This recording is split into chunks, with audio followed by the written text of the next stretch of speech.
Bereshit, in the beginning. Chapter 1.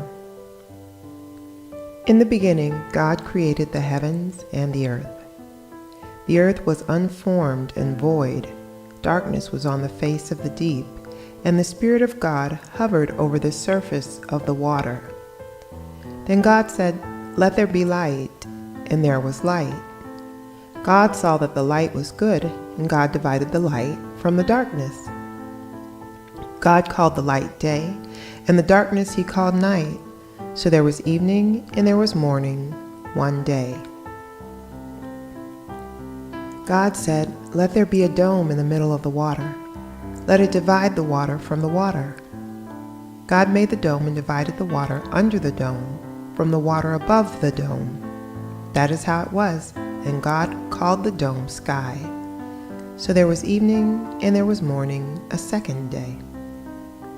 God said, "Let the water under the sky be gathered together into one place, and let dry land appear."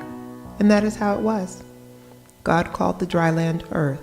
The gathering together of the water he called seas, and God saw that it was good. God said, "Let the earth put forth grass, seed-producing plants, and fruit trees, each yielding its own kind of seed-bearing fruit on the earth." And that is how it was.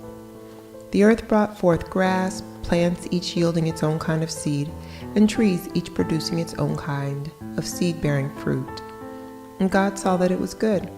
So there was evening and there was morning, a third day. God said, "Let there be lights in the dome of the sky to divide the day from the night.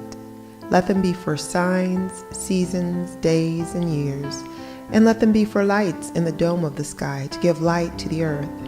And that is how it was. God made the two great lights, the larger light to rule the day, and the smaller light to rule the night, and the stars.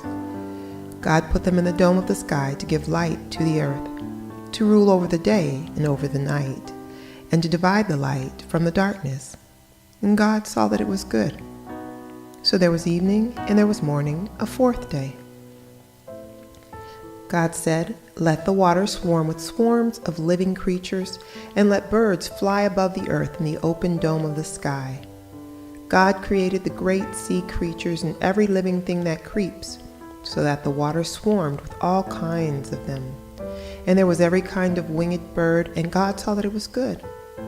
Then God blessed them, saying, "Be fruitful, multiply, and fill the water of the seas, and let birds multiply on the earth." So there was evening, and there was morning, a fifth day. God said, "Let the earth bring forth each kind of living creature, each kind of livestock, crawling animal, and wild beast." And that's how it was.